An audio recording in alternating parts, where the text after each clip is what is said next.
Morning sa ating lahat mga kaibigan.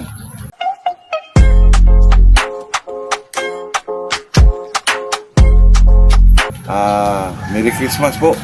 Ay ngayong araw na to mga kaibigan ay nagsimba na tayo kanina. Kasi tawag nila doon ay simbang gabi. Kasi nagtaka ko dyan mga kaibigan, simbang gabi pero magsimba kami madaling araw po. Ay yung kadlawon ba mga kaibigan? Madaling araw. Oh, yun. Bakit kaya gano'n? No? Siguro di ko lang alam yun mga kaibigan. Bago tayo mag-upisa, ay shoutout muna tayo kay Marcelo Ubsan at saka itong si Arandi Apolinario.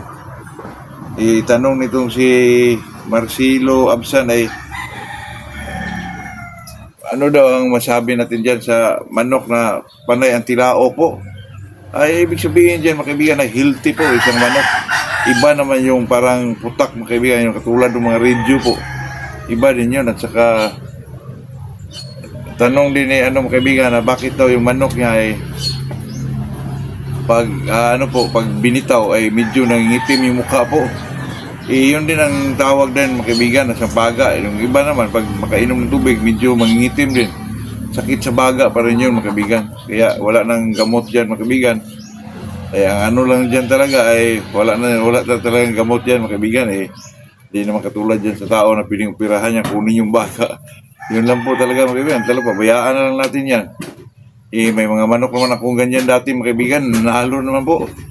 Ayun lang talaga mga kaibigan.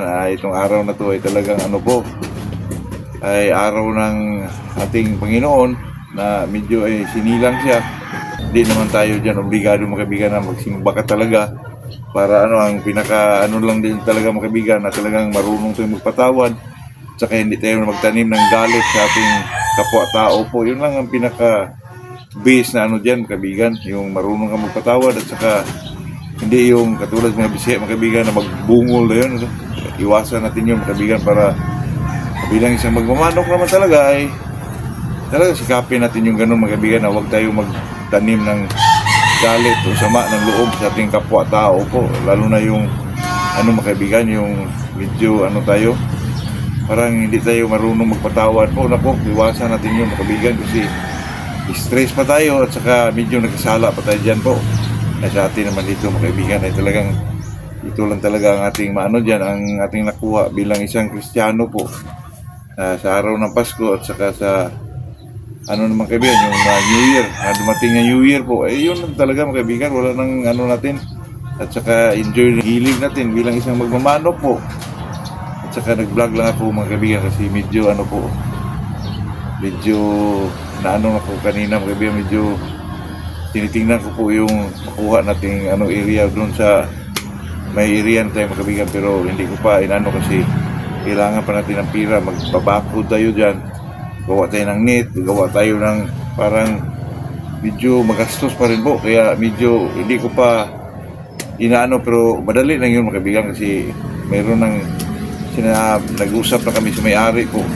Medyo malaki-laking area mga kaibigan, baka maka-afford tayo dyan ng mga 100 at saka makapaghala din tayo ng maraming sisiw po. Yun lang naman talaga mga kaibigan, gusto ko talagang magparami din kasi gusto po ako magbinta ng mga cruises po kasi ang cruises mga kaibigan ay makapag-share din tayo sa ating mga kaibigan na medyo kasi sa panahon ngayon mga kaibigan medyo mahal na talaga yung manok. Kaya gusto ko ng cruises kasi magbinta lang tayo ng mga murang manok po na cruises mo kasi hindi naman natin iwala yung mga pangmaterial mga kaibigan kasi nakakatulong din tayo kasi mas mura tayo magbinta po kasi iba ay hindi ko naman sinasabi mga kaibigan na ito naman sa atin ay palagi kong sinasabi na tayo pobre magmamanok lang, gilid boys lang, kaya bigay lang talaga tayo ng medyo mura pero legit yung mga natin kaibigan, yung materialis natin kasi may alam naman tayo dyan kung paano natin i-breed yan at saka magbigay talaga tayo ng palagi kong sinasabi dyan mga kaibigan, pag mag-breed tayo honesty lang talaga po kasi kawawa yung mabigyan mo na instead of yung gusto niya na bloodline na hindi mo bigyan mo ng iba, nako disaster yun mga kaibigan. Ayoko talagang ganun po. Kahit wala tayong makuha, huwag natin ipilit yung sarili natin mga kaibigan. Si atin nandito, next Golden Boy pa rin po. At saka itong mga kaibigan, itong Shilton Roundhead mga kaibigan. May paparating siguro natin tayo ng ibang bloodline pero di mo na natin sasabihin po kasi mahirap yung ano tayo ng ano mga kaibigan. Tapos wala pala, katulad ng Kilso, sinabi ko inabinta yung ano mga kaibigan, yung Jerry Jenkins sa Kilso nung may-ari kasi imported din yun. Pero huwag tayong mabahala mga kaibigan, makakuha pa rin tayo pero hindi na Kilso po yung Jerry Jenkins sa sweater siguro mga kaibigan. Baka sa susunod po ay sana makakuha tayo mga kaibigan yung talagang magandang manok po kasi itong Jerry Jenkins mga kaibigan, ako napakagandang manok po dun kasi pag sweater mga kaibigan maganda talaga yung sa sweater na medyo may bandira talaga at saka medyo light yung dito niya. Yung mga typical sweater mga kaibigan na dati pa, yung mga pusong po, napakaganda po pero sa nakita ko kayo ngayon mga kaibigan sa mga pusong po, hindi ho masyadong ano dito, yung parang yellow orange mga kaibigan. Nakita ko yan dati kay mga Nini Abilio po, nako. Iba din yung pumpkin, mga kaibigan, pumpkin, yellow lang yun. Yung talagang yellow orange po na medyo talagang ano dito mga kaibigan, yung medyo nagliliwanag po. Totoo yan mga kaibigan, lalo na pag tamaan sila ng sunlight, nako. Grabe, makita natin yan mga kaibigan, Jerry Jenkins sa sweater po, at saka medyo pantay yung bandira nila mga kaibigan, nako, napakaganda po. Pero maghintay lang tayo dyan mga kaibigan kasi alam nyo na, pag magpili naman tayo, marunong naman tayo pumili ng talagang ano po na manok mga kaibigan. Pero itong mga gamitin natin na mga inahin po na yung mga pulit natin mga kaibigan ng mga babae po. Ngayon, napakaganda po mga kaibigan, totoo yan. Nagagandahan po sila mga kaibigan ay talagang pinipili natin yung medyo mga light dito po. Abangan nyo yan mga kaibigan at saka ganun pa rin ang presyuhan natin po.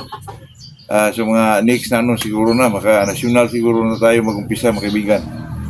Kasi medyo marami-rami na yung mga ulit na inano natin sa gawin natin pahulugan po sa sunod na season siguro mga kaibigan, di pa ngayon kasi inaano pa natin yung ano po, talagang i-ano pa natin yan mga kaibigan, at talagang iplansado pa natin yan lahat para maganda ho yung daloy ng ating pahulugan mga kaibigan.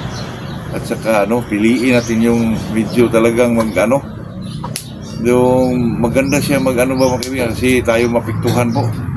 Kaya kung magbigay tayo mga kaibigan, limited lang at saka siguradong talagang sumusunod sa ating guidelines po kasi mahirap itong magpahulugan mga kaibigan. Tapos pag nagkamali tayo, tayo masisisi, walang iba yon, di ba? Kaya susunod mga kaibigan, magpahulugan ako, piliin ko na lang talaga mga kaibigan.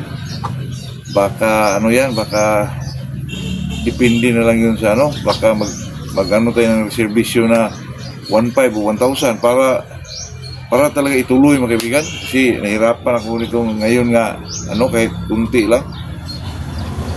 Hindi lang natin alam mga kaibigan kasi ako na madali lang kausapin kaya medyo sa mga ganun mga kaibigan doon ako nahirapan po kasi mas mahiya pa ako mga kaibigan kaysa yung sa akin.